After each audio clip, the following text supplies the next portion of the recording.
Voltamos a apresentar o programa Encontro Marcado, falando hoje com o inspetor regional do Tribunal de Contas dos Municípios, Fernando Esquivel. Fernando, essa questão do tribunal, se não houvesse Tribunal de Contas dos Municípios, que depois eu quero te fazer uma outra pergunta com relação à composição do tribunal. Qual a diferença? Faria alguma diferença para a gestão pública? Eu vou responder essa pergunta para você, Modesto, e quero até me dirigir ao cidadão na sua residência que está vendo esse programa agora, e vou responder com uma pergunta que me fizeram também algum tempo atrás. O tribunal funcionava num determinado local e um dia um cidadão foi fazer uma visita a um determinado bar que ficava muito próximo ao tribunal e fez algo semelhante a essa pergunta e disse: esse órgão aí funciona? Qual é a importância dele? Eu acho que não funciona. E aí o cidadão do bar, por ser muito meu amigo, disse: Fernando, teve um rapaz aqui, perguntou. Eu disse: rapaz, eu sei que funciona, que eles vêm aí e trabalham, mas não sei muito bem. Eu acho que você, cidadão, deve ter essa mesma dúvida para que essa pergunta aqui foi feita. Então eu vou responder da seguinte forma. E ele me disse: e funciona realmente, Fernando? Ele questionou, né? O cidadão que me repassou a pergunta. E aí eu fiz a seguinte colocação para ele. Vamos imaginar a seguinte situação, Modesto. E você também, cidadão aí em casa. Vamos imaginar nesse momento. Supondo que nós estamos num determinado local. Um local público. E supondo que você vai caminhando e à sua frente vai alguém também fazendo essa mesma caminhada. De repente, esse alguém que está à sua frente, ele deixa cair uma carteira recheada de dinheiro, com muito dinheiro, cai, e vamos imaginar 3 cenários para essa situação. O cenário é o seguinte: alguém vai caminhando lá na frente, você está mais atrás, você, quando eu falo você, é você, cidadão, é você, sou eu, qualquer um de nós. E essa carteira caiu recheada lá na frente. Primeiro cenário, supondo que esse é um local público, e a primeira situação, você olha para um lado, para outro, e em volta você vê que tem uma grande multidão. Qual seria a reação do cidadão normal? No primeiro instante, se ele percebe que todos viram que essa carteira caiu no primeiro instante, a tendência dele, até por uma questão moral e todo mundo achar que ele é uma pessoa honrada e direita, é pegar a carteira e tentar devolver para essa pessoa, chamar e dizer: olha, tome aqui essa carteira.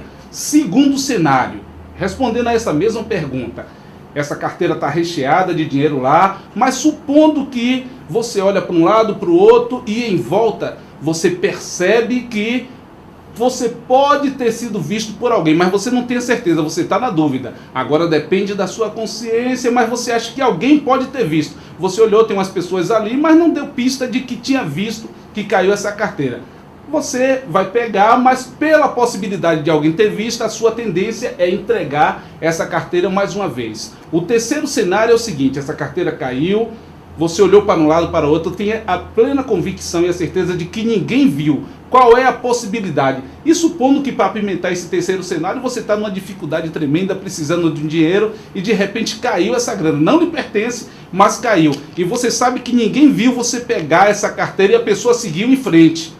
Qual é a tendência? É muito o seu drama de consciência, se isso pode, se você vai devolver ou não. Então, cidadão, qual é o papel do tribunal nesta situação? O Tribunal de Contas é aquele cidadão que muitas vezes o gestor e o cidadão muitas vezes não percebe, mas ele está de olho em tudo. E o gestor muitas vezes, por saber que existe o órgão de fiscalização, existe o tribunal pode até não ver tudo, mas ele tem a sensação de que o gestor tem a sensação de que pode ser visto a qualquer momento pelo órgão fiscalizador. E quando você me pergunta qual é a importância do Tribunal de Contas, eu lhe respondo simplesmente: é aquela questão de que o gestor vai ter sempre a sensação que, existindo um órgão de fiscalização, por mais deficiente que ele seja, em algum momento ele poderá flagrar uma atitude irregular. E isso mexe com o psicológico do gestor. Os gestores sabem a importância do órgão de fiscalização. E ele é um órgão de fiscalização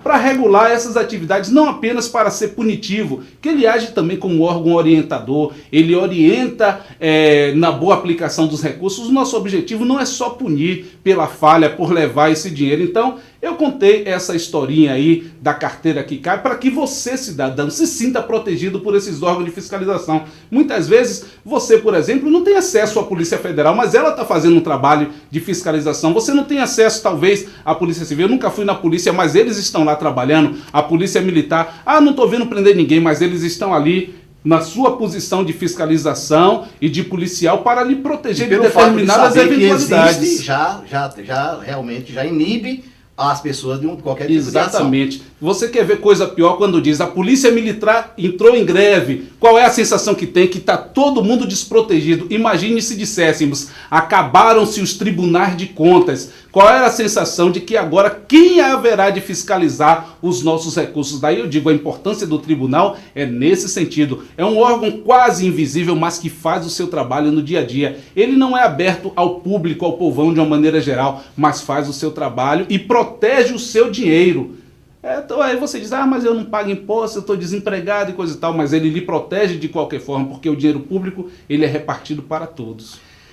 Eu tenho algumas dúvidas com relação a isso. Como eu vou lhe fazer uma outra pergunta, antes de fazer essa pergunta, eu vou lhe fazer uma outra. O Tribunal de Contas dos Municípios, ele é um órgão político ou técnico? Porque em seguida vai vir uma pergunta que eu vou lhe fazer para ver como é que vai ficar a sua situação.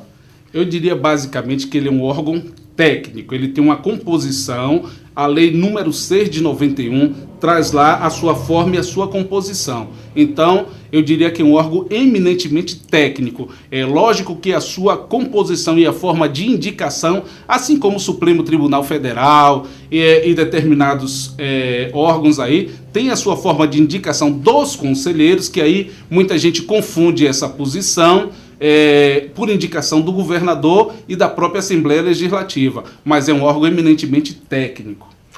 Exatamente por isso que eu te perguntei. Porque quando você vai analisar quem é que está lá, quem são os conselheiros do Tribunal de Contas dos Municípios e do Tribunal de Contas do Estado? São deputados velhos, aposentados, que não têm mais nenhuma ação política. Todos indicados, todos foram ex-políticos. A outra coisa, para que você realmente desenrole esse abacaxi de casca, esse abacaxi, primeiro, é isso que eu acho. Não tem nenhum desembargador, não, conselheiro que não seja político aposentado. E tudo por indicação. A outra coisa é a seguinte, por exemplo, uma prefeitura, ela passa por um processo lá de fiscalização, aliás, dos técnicos do tribunal, e detecta algumas falhas, certo? Certo. Aí coloca aquilo em diligência e tal, aí o prefeito vai lá, o gestor vai lá para dar um jeito. Por isso que eu estou dizendo, como é que você vai me responder, que você disse que é um órgão meramente técnico, que se depois da avaliação técnica dos técnicos do tribunal, quem vai votar são os conselheiros. E os conselheiros são todos políticos. Bom, como é que você vai me dizer? Pronto, eu lhe respondo da seguinte forma. Eu disse que realmente é um órgão técnico e vou argumentar em cima dessa mesma linha de raciocínio. A princípio que nem todos os políticos podem ocupar a função de conselheiro.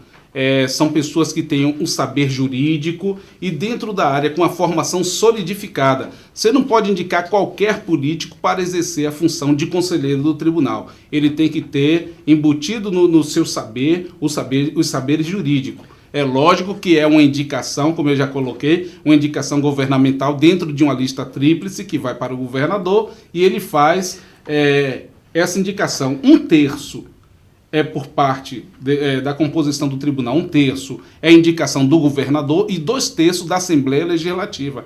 É lógico que nesse meio aí, dentro de pessoas com ilibada reputação e conhecimento jurídico, eles serão indicados. Esses são as pessoas que julgam, mas esse julgamento ele é muito dependente dos nossos pareceres técnicos. Ele não julga simplesmente, esse aqui é do meu partido político, eu aprovo, esse não é. Não, tem toda uma questão de ordem para ser analisada. Quando chega para esse julgamento e a emissão do parecer, já passou durante quase 12 meses pela análise técnica. São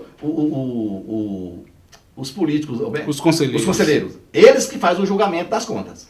Sim, logicamente, que são 7, na verdade 6, porque um é o presidente, é o voto de Minerva, mas 6 é quem fazem o julgamento. Mas esse julgamento, quando ele recebe para emissão desse parecer prévio, que na verdade não diria um julgamento, mas a emissão de um parecer prévio, porque o julgamento mesmo quem faz, e esse é político, são as câmaras de vereadores. Os conselheiros apenas emitem um parecer pela aprovação ou rejeição. Agora, um parecer técnico.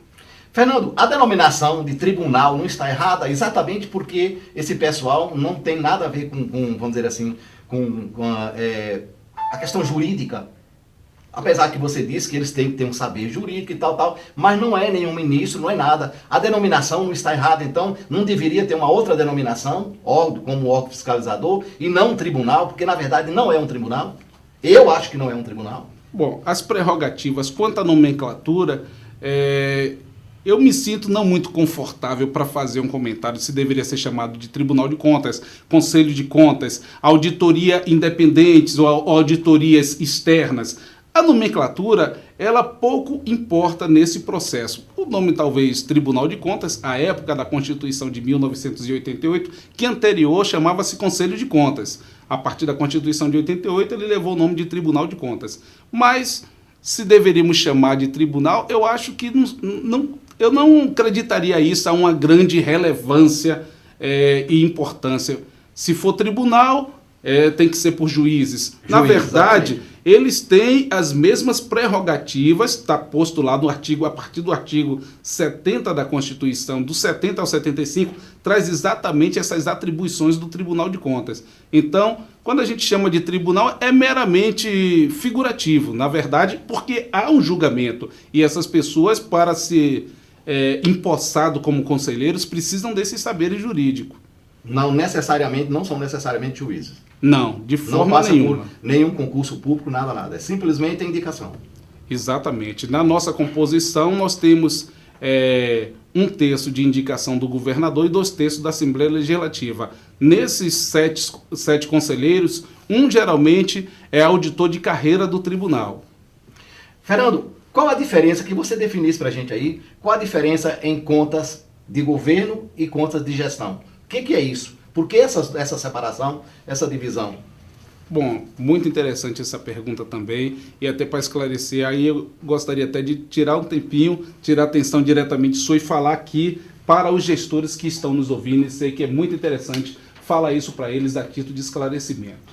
Olha, quando nós falamos em conta de governo, para você, gestor, nós estamos falando especificamente do cumprimento dos índices constitucionais.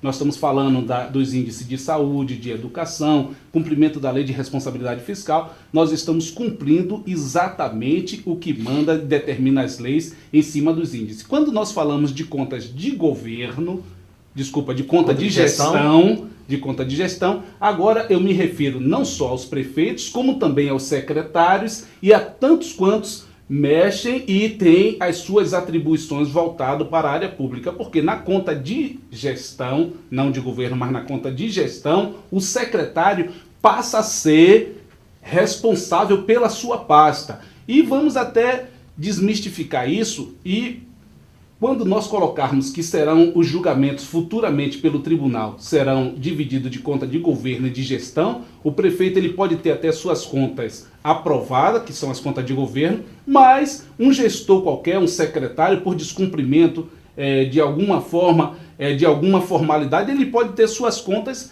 rejeitadas.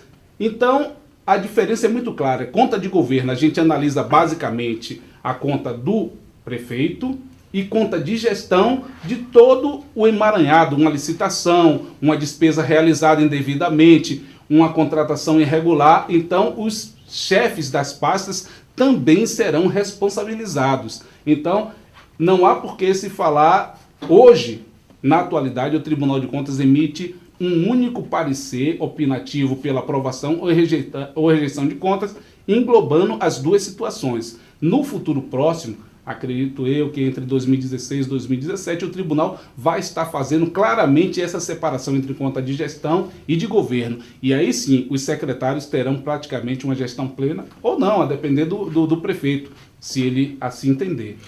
A questão dos convênios também, firmado com a União, também passa pelo crivo do tribunal. Sim, veja bem, o Tribunal de Contas dos municípios, ele é responsável pelos recursos municipais. as contas, os repasses federais, aí o TCU, que é o Tribunal de Contas da União. Se for um repasse estadual, é o TCE, que é o Tribunal de Contas do Estado. E como a prestação de conta é feita também junto no tribunal, não? Tribunal de Contas dos Municípios. O Tribunal de Contas dos Municípios, ele recebe toda a demanda de documentação, mas ele faz uma filtragem. Certo. Ele se incumbe de emitir um parecer sobre as contas de sua responsabilidade e não de outras esferas de governo. Estamos apresentando o programa Encontro Marcado, falando hoje com o inspetor regional do Tribunal de Contas dos Municípios, Fernando Esquivel. Vamos ao nosso segundo bloco comercial, voltamos já já.